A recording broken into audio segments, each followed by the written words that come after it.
बाकी सब कहाँ है भाई?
सभी को वॉइस क्लियर आ रही है?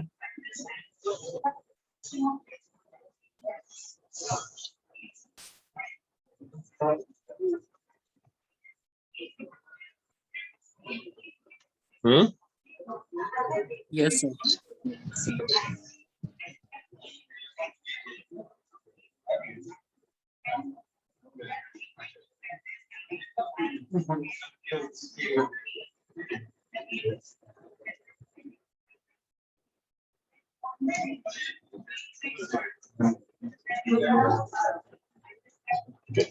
टिल नाउ हम लोगों ने देखा कि अगर हमें किसी एनालॉग सिग्नल को प्रोपगेट करना हो, मीनिंग कहीं ट्रांसमिट करना हो, तो हम कैसे उसको लॉन्गर डिस्टेंस में ट्रेवल कराने के लिए कैसे उसका मॉड्यूलेशन करते हैं। ठीक है, मॉड्यूलेशन बेसिकली इसीलिए करते हैं ताकि वो उसकी जो डिस्टेंस है, जो ट्रेवलिंग डिस्टेंस है, वो हम इंक्रीज कर सके, ट्रांसमिशन जो है वो लॉन्ग डिस्टेंस पे करा सके, और उसके लिए हमें एंटीना की हाइट कम रहे और बाकी और कई सारे एडवांटेजेस हैं। ठीक ना, उसके बाद हम लोगों ने देखा कि किस तरह से नॉइस का इफेक्ट आता है, देन कैसे हम एनालॉग सिग्नल को डिजिटल सिग्नल में कन्वर्ट करते हैं, राइट। ठीक, हमें क्या क्या बेनिफिट मिले एनालॉग सिग्नल को डिजिटल सिग्नल में कन्वर्ट करने के। लेकिन जब हम लोगों ने एनालॉग को डिजिटल में कन्वर्ट किया, ठीक, तो एक बेनिफिट तो मिला रीजनरेटिव रिपीटर लगाकर, लेकिन साथ में एक प्रॉब्लम भी दिखाई दी। वो क्या कि देखो यार, ठीक है, तुम रीजनरेटिव रिपीटर लगा के डिजिटल सिग्नल को ऑलमोस्ट नॉइस फ्री कर सकते हो। ठीक, रीजनरेटिव रिपीटर की हेल्प से तुम काफी हद तक नॉइस को पूरी तरह से खत्म कर सकते हो। लेकिन अब ये सोचो कि तुम्हें यहाँ से काफी लॉन्ग डिस्टेंस पे अगर तुम्हें कम्युनिकेशन करना हो, तो तुम हर जगह अब वायर्ड कनेक्शन आप नहीं कनेक्ट कर सकते हो कि यहाँ से कानपुर तक का तुम वायर बिछा दो। ठीक है, तो वो कहीं ना कहीं फिजिबल नहीं होता। कानपुर तो हमने मान लो एक बहुत छोटा डिस्टेंस ले लिया, may be possible from India to किसी अदर कंट्री। ठीक, तो वहां तक के लिए आप वायर नहीं बिछा सकते हो। ठीक है, या वायर बिछा भी सकते हो तो वो तुम्हारे लिए फिजिबल नहीं है। क्यों? क्योंकि कॉस्ट जो तुम्हारी होगी ओवरऑल, वो तुम्हारी इंक्रीज हो जाएगी।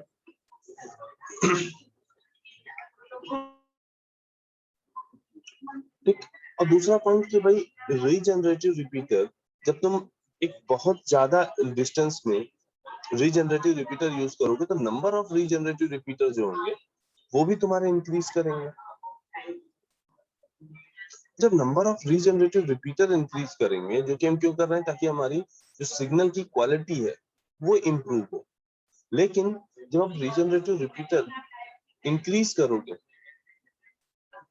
तो उसकी वजह से तुम्हारी जो ओवरऑल कॉस्ट होगी कम्युनिकेशन में वो भी तो इंक्रीज करती जाएगी।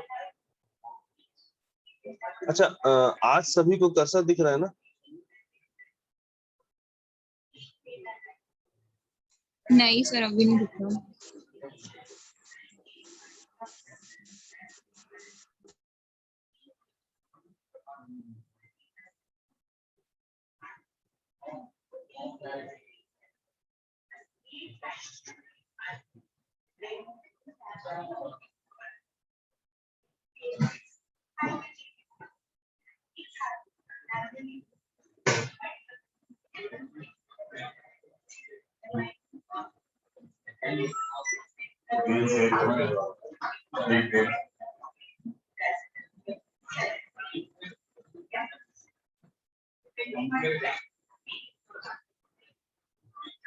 अभी हाँ सर, अब विजिबल है। तो अब इस डिजिटल सिग्नल को लॉन्ग डिस्टेंस में कम्युनिकेट करने के लिए हमने क्या क्या सोचा कि जैसे हम एनालॉग सिग्नल को मॉड्यूलेट कर रहे थे, उसी तरीके से हम कुछ ऐसा करें कि हमारे जो डिजिटल सिग्नल है वो भी मॉड्यूलेट हो जाए, उनको भी हम लॉन्ग डिस्टेंस में कम्युनिकेट कर पाए। ठीक, तो उसके लिए हमने इंट्रोड्यूस किया डिजिटल मॉड्यूलेशन। ठीक, अभी तक हमने डिजिटल एनालॉग सिग्नल को कैसे डिजिटल सिग्नल में कन्वर्ट करके वायर के थ्रू कैसे ट्रांसमिट करना है, ये सारी चीजें देखी। ठीक, अब हम बेसिकली क्या कर रहे हैं, उस डिजिटल सिग्नल को मॉड्यूलेट करा रहे हैं, और इस मॉड्यूलेशन में जो कैरियर यूज करेंगे वो अगेन एक एनालॉग सिग्नल होगा।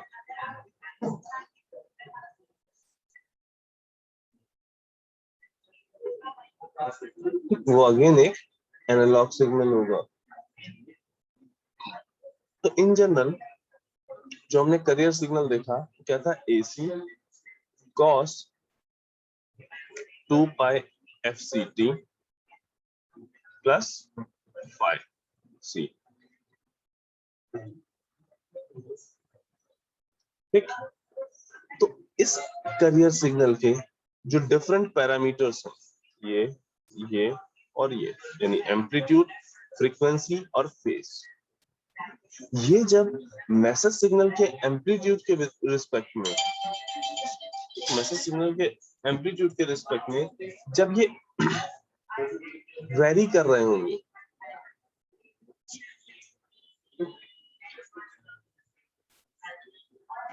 तब हम क्या कहेंगे कि हाँ भाई हमारा मॉड्यूलेशन हो रहा है। तब बेसिकली क्या होगा, मैसेज सिग्नल का जो एम्पलीट्यूड में वेरिएशन हो रहा है, मीनिंग जो इंफॉर्मेशन है उसके एम्पलीट्यूड में, उसको हम इन तीनों में से किसी एक पैरामीटर पे कैरी करा देंगे और ये सिग्नल को हम ट्रांसमिट करा पाएंगे। हमें पता है कि हाई फ्रीक्वेंसी का सिग्नल है, इजिली लॉन्ग डिस्टेंस में ट्रेवल कर लेगा,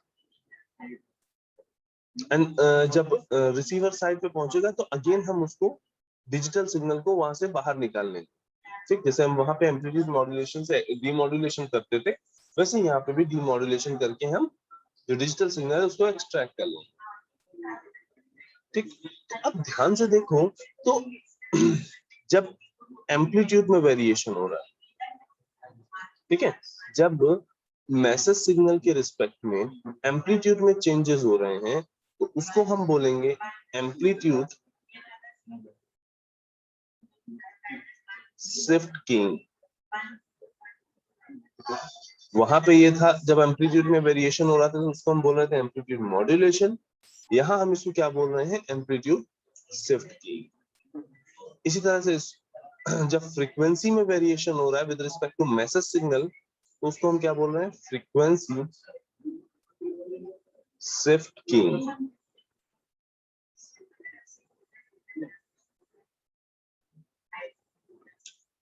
एंड फेज में जब चेंजेस हो रहे हैं with respect to message signal तो उसको क्या बोल रहे हैं, फेज शिफ्ट।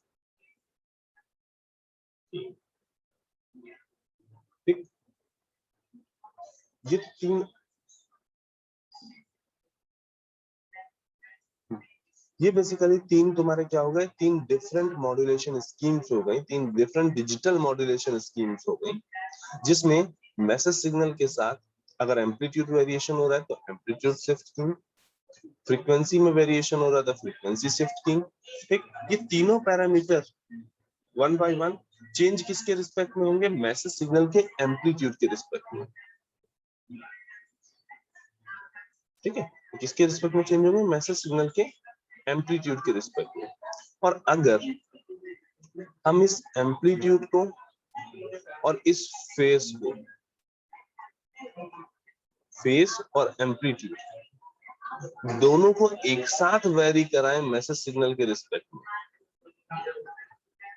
दोनों को एक साथ वेरी कराएं अगर हम मैसेज सिग्नल के रिस्पेक्ट में, तो हम उसको बोलते हैं क्वाड्रेचर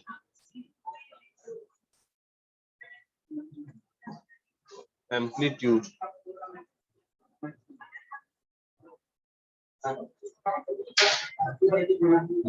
मॉड्यूलेशन,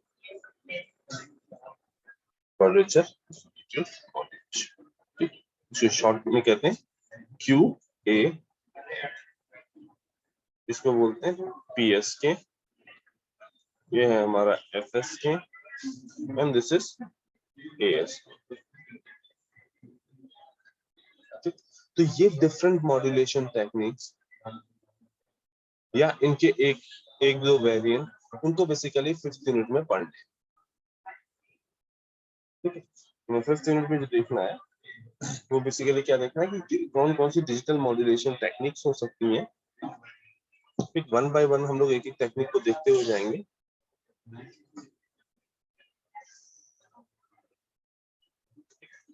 आई गेस इसमें चीजें समझ में आएंगी कि तीनों में डिफरेंस क्या है, ठीक, क्या इनकी डेफिनेशन है, कब क्या वेरी करेगा। ठीक, एम्पलीट्यूड शिफ्ट कीइंग की बात है तो एम्पलीट्यूड वेरी कर रहा है with respect to message signal. Frequency shift keying की बात है तो फ्रीक्वेंसी वेरी कर रही है with respect to message signal.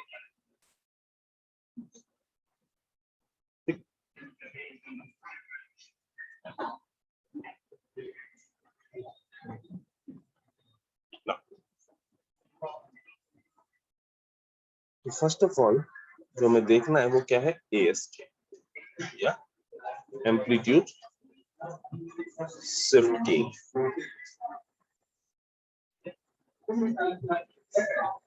Amplitude shift keying,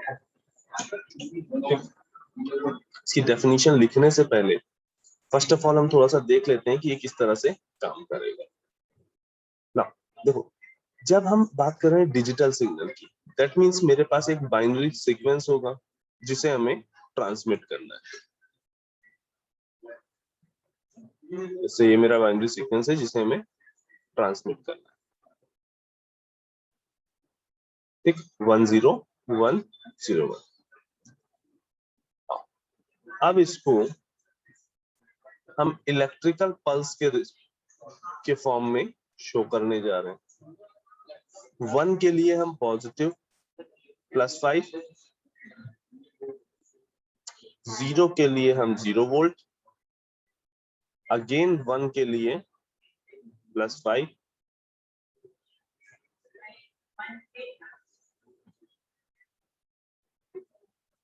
फिर 0 के लिए 0, अगेन 1 के लिए +5 वोल्ट।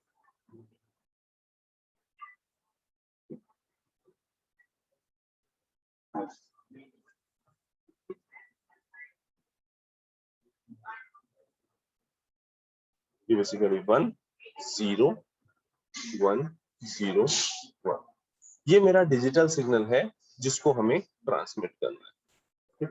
डिजिटल सिग्नल का जो बिट ड्यूरेशन है वो कितना है, TB है। 2 TB, 3 TB, 4 TB,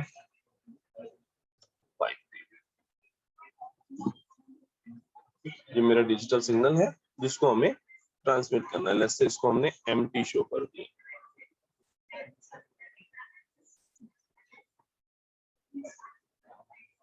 ठीक,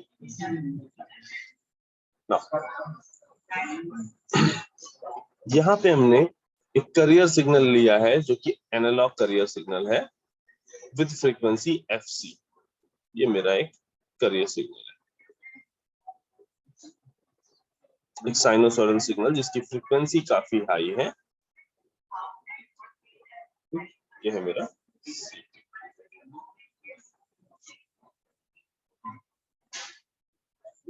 जब तुम मॉड्यूलेशन कराते हो तो मॉड्यूलेशन बेसिकली यहाँ पे कैसे होगा कि इस मैसेज सिग्नल को इस करियर सिग्नल से मल्टीप्लाई करा दो, यानी मॉड्यूलेटेड सिग्नल जो होगा वो क्या होगा, mt इंटू ct।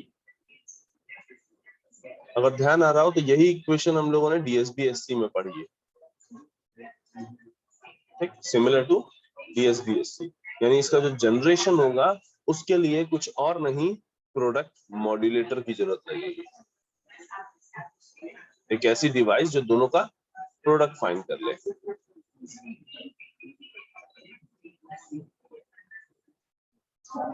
ना अब जब तुम इनको मल्टीप्लाई करोगे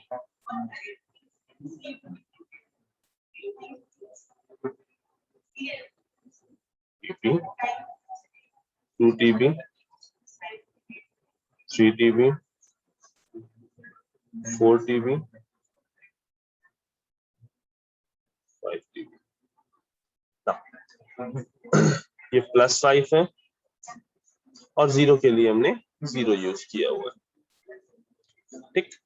तो जो एम्पलीट्यूड शिफ्ट कीइंग है, जब इसमें मल्टीप्लिकेशन होगा, मान लो +5 से जब ये मल्टीप्लाई होगा तो यहाँ पे तुम्हें सिग्नल दिखाई देगा, ठीक। मीनिंग उसका हो सकता है कुछ गेन इंक्रीज हो जाए, लेकिन यहाँ पे तुम्हें करियर सिग्नल जैसे था वैसे ही, अगर हम mt इंटू ct करेंगे तो दिस मल्टीप्लाई बाय दिस, तो हमें करियर दिखाई देगा। उसके बाद जब 0 ट्रांसमिट हो रहा हो उस टाइम पीरियड में हम कोई भी सिग्नल ट्रांसमिट नहीं करते, उस टाइम पे हम कोई भी सिग्नल ट्रांसमिट नहीं करते, ठीक। एक तरह से ये ऑफ स्विच की तरह काम कर रहा है, ठीक है। 1 के लिए उसने करियर सिग्नल को ट्रांसमिट किया और 0 के लिए करियर सिग्नल को नहीं ट्रांसमिट किया, ठीक। अगेन फिर 1 आया, 1 के लिए सिग्नल को ट्रांसमिट किया, फिर 0 के लिए ट्रांसमिशन बंद कर दिया, फिर 1 के लिए ट्रांसमिशन किया, ठीक। इस तरह से बेसिकली हम एम्पलीट्यूड शिफ्ट कीइंग करते हैं, ठीक है। इस बात को समझना, देखो यहाँ पे क्योंकि नंबर ऑफ एम्पलीट्यूड बहुत ज्यादा नहीं है, तो वहां की तरह ऐसा नहीं होगा कि हमें करियर सिग्नल का एम्पलीट्यूड का वेरिएशन देखने को मिले with respect to message signal, ठीक। यहाँ 2 ही एम्पलीट्यूड है, या तो +1 है तो मतलब +5 है या 0 है, ठीक है, तो +5 है या 0 है,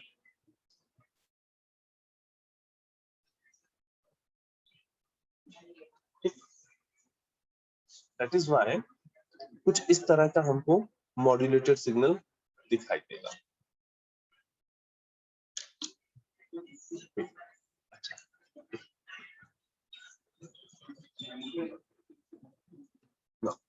इस ASK में नोट करके लिख लो, इन ASK binary digit 1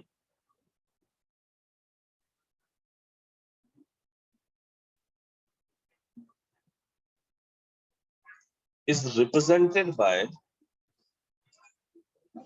binary digit 1 is represented by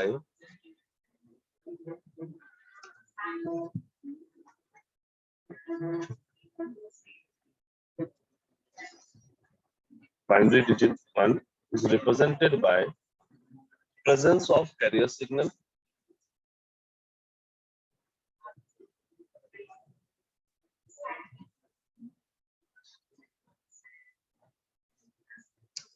and binary digit 0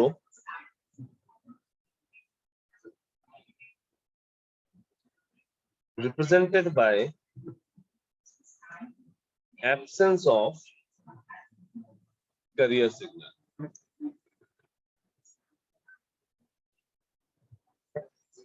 Presented by absence of career signal. Next point.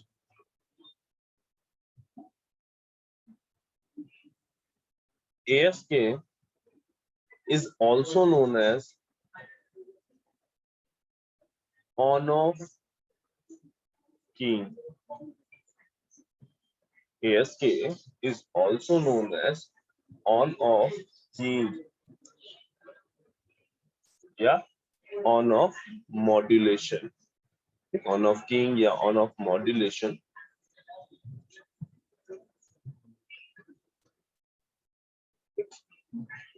अब ASK की डेफिनेशन लिख लो.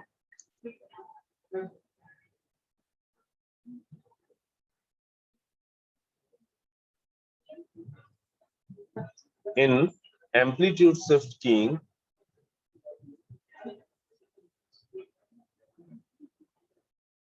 amplitude of the carrier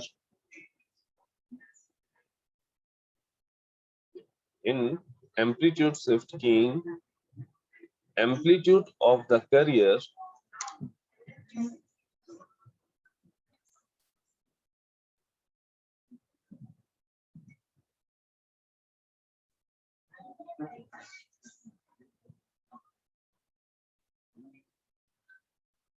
varies according to the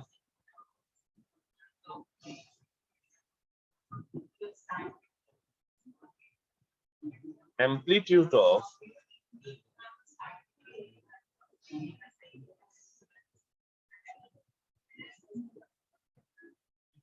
digital message signal. Amplitude of digital message signal.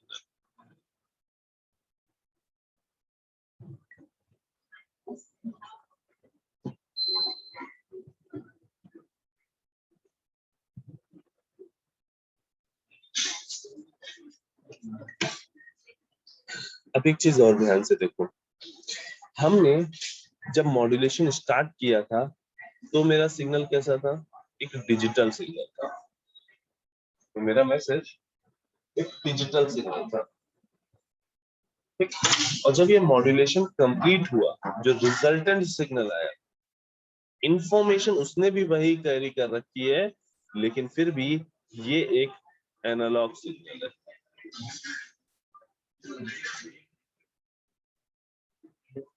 जब मैंने modulation start किया था, ठीक, जो मेरा मैसेज सिग्नल था वो एक डिजिटल सिग्नल था. ठीक. मॉड्यूलेशन का जो रिजल्ट आया उसमें देखो, ये एक एनालॉग सिग्नल है. क्या हम ये नहीं कह सकते कि ASK can be worked as ASK is working as digital to analog converter?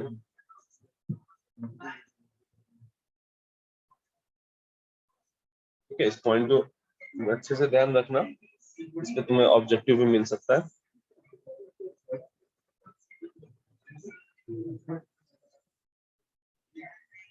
ASK is working as digital to analog converter.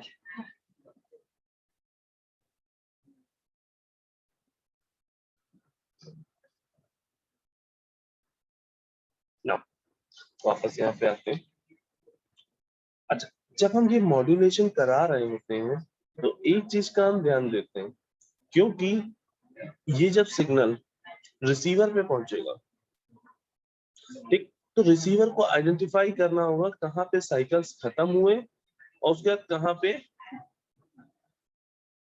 दोबारा शुरू हुए. तो उसके लिए हम कोशिश क्या करते हैं, लेट्स से अगर इसका हम टाइम पीरियड यहाँ पे हम डिफाइन कर रहे हैं,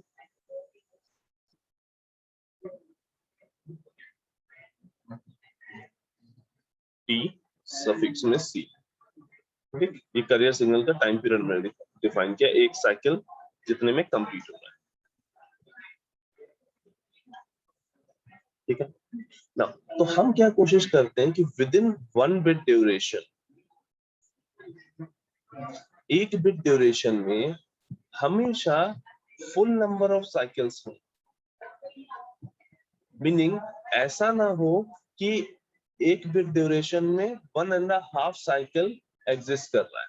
जब हम मॉड्यूलेटेड सिग्नल देखें तो 0 से टीबी टाइम के लिए के पीरियड में हमेशा नंबर ऑफ फुल साइकिल्स ही दिखाई देने चाहिए।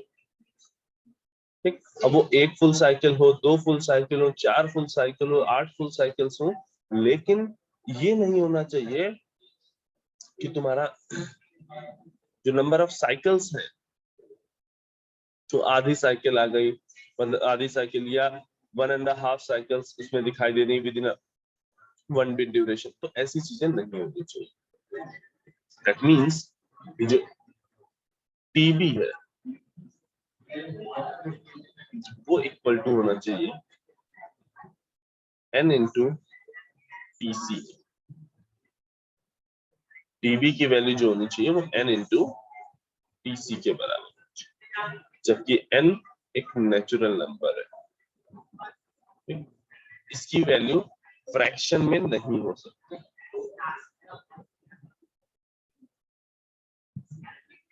या इसी को लिख सकते हो TB is equal to 2 upon sorry n upon FC.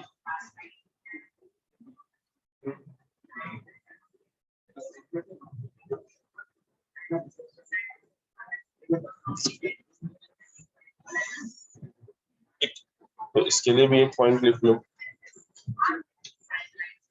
Career in ASK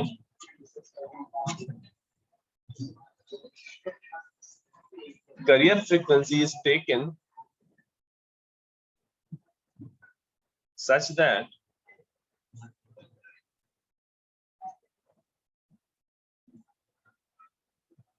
carrier will have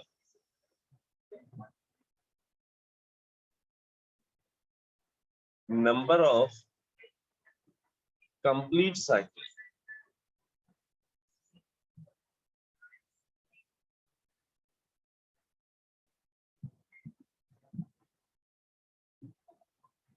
in the interval of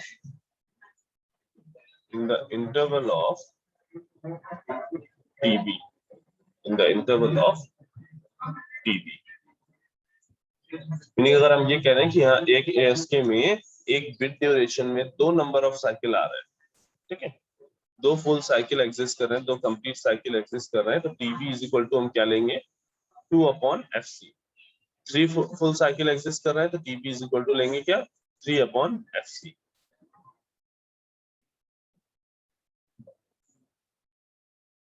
यहां तक में किसी को कोई दिक्कत?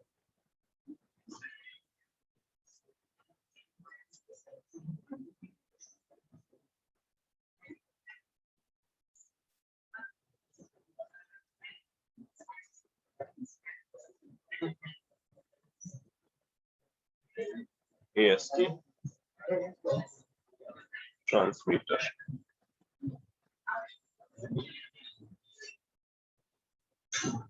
तो ASK ट्रांसमीटर अभी हमने देखा एकदम सिंपल सा केस है, कुछ नहीं, ब्लॉक डायग्राम बनाना है अगर तो एक प्रोडक्ट मॉड्यूलेटर यूज होगा, एक प्रोडक्ट मॉड्यूलेटर यूज होगा। इस प्रोडक्ट मॉड्यूलेटर में एक साइड से हम मैसेज सिग्नल देंगे यानी 1010 की स्ट्रिंग देंगे, और दूसरी साइड से हम करियर सिग्नल यानी CT प्रोवाइड करेंगे AC cos 2 पाई FCT के। यहाँ हमने मान लिया है कि मेरा फेज जो है वो 0 डिग्री है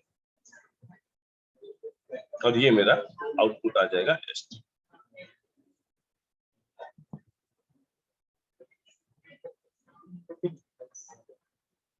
और ST की जो वैल्यू होगी ST is equal to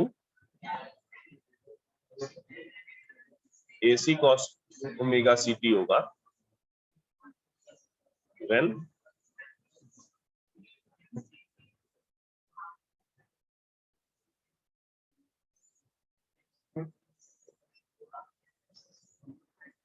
mt is equal to 1 और 0 होगा जब mt इज इक्वल टू 0 होगा।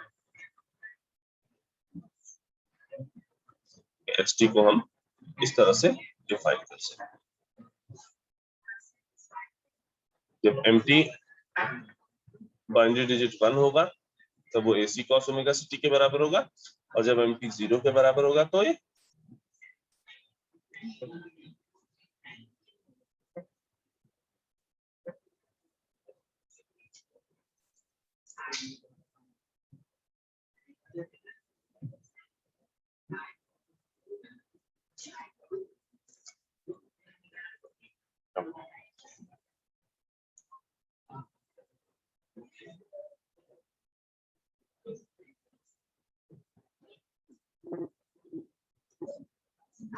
ASK रिसीवर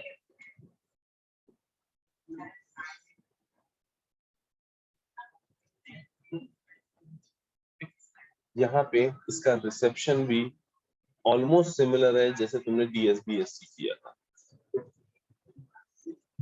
एक प्रोडक्ट मॉड्यूलेटर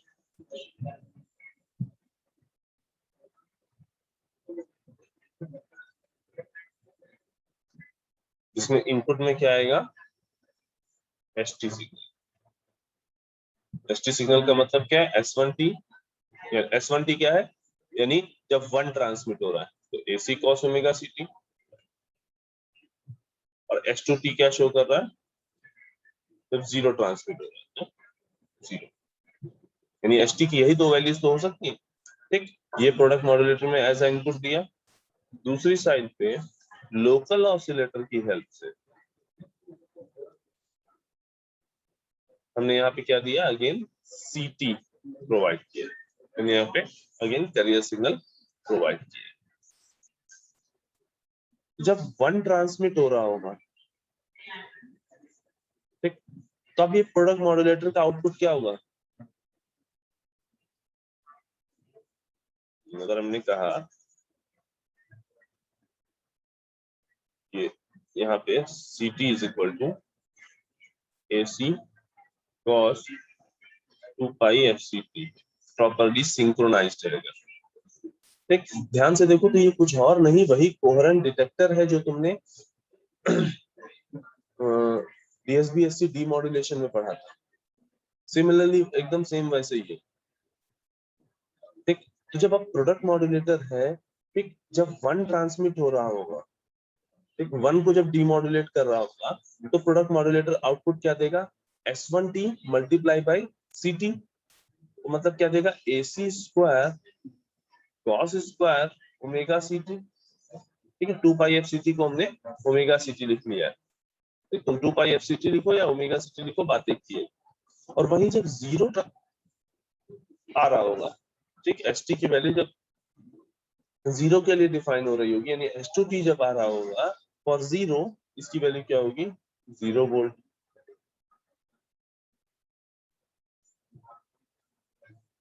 ठीक, अब इसको हम एक लो पास फिल्टर से पास करा रहे हैं।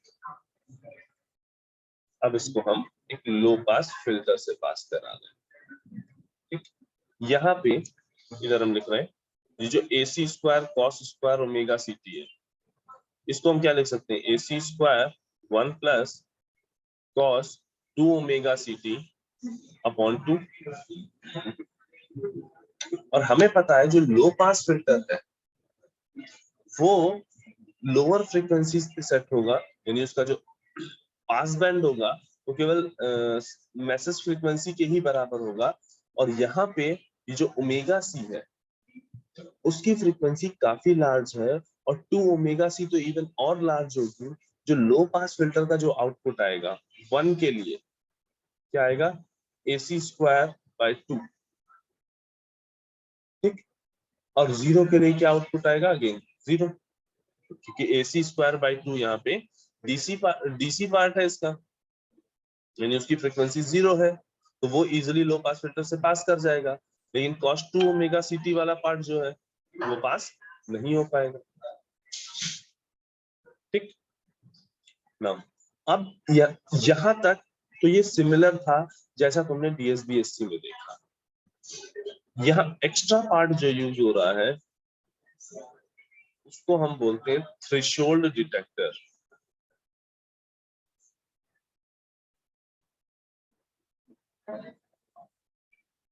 उसको हम बोलते हैं थ्रेशोल्ड डिटेक्टर। सभी लोग क्लास रीजॉइन कर लो, डिस्कस करते हैं थ्रेशोल्ड डिटेक्टर किस तरह से काम करता है।